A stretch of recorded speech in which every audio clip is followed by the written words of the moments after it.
Sir కూర్చోండి sir. Sir నమస్తే. నమస్తే అమ్మా, బాగున్నావా? బాగున్నాను సార్. కాఫీ తీసుకొస్తాను. ఇప్పుడేం వద్దమ్మా, నాకు ప్రేమ్తో పనుంది, మాట్లాడదామని వచ్చాను. ఏమైంది సార్? నీకు తెలిసిందే కదా ప్రేమ్, మన కంపెనీ వాళ్ళు అన్నీ సడన్ ప్లాన్స్ చేస్తుంటారు. ఏం చేశారు సార్?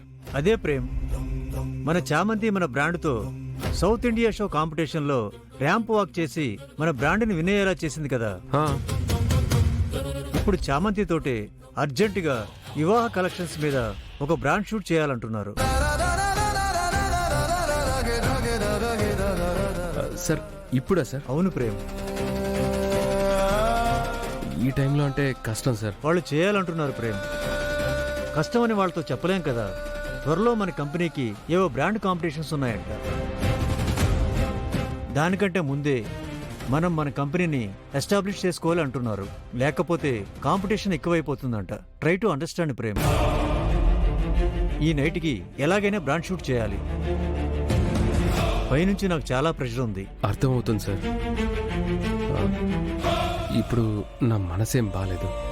రే ప్రేమ్, ఏమైందిరా? బ్రాండ్ షూట్ చేసి ఇవ్వాలని ప్రమోద్ గారు అంతగా చెప్తుంటే మనసు బాగాలేదంటున్నావు. దేనికి మనసు బాగాలేదురా?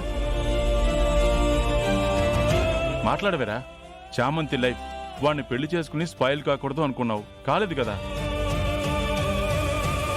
ఇంకేం జరిగిందని నీ మనసు బాగాలేదంటున్నావు? ఇంకేమైనా ఉందా?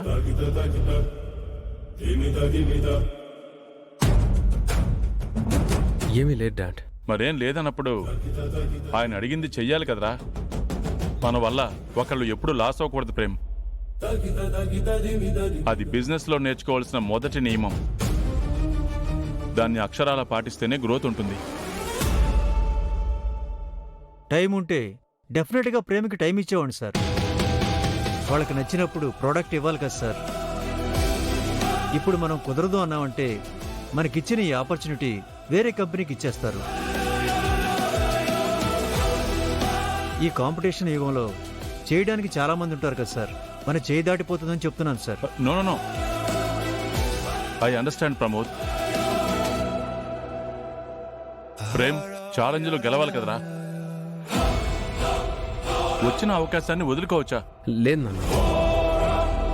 ప్రమోద్ గారు చేద్దాం. థ్యాంక్స్ ప్రేమ్.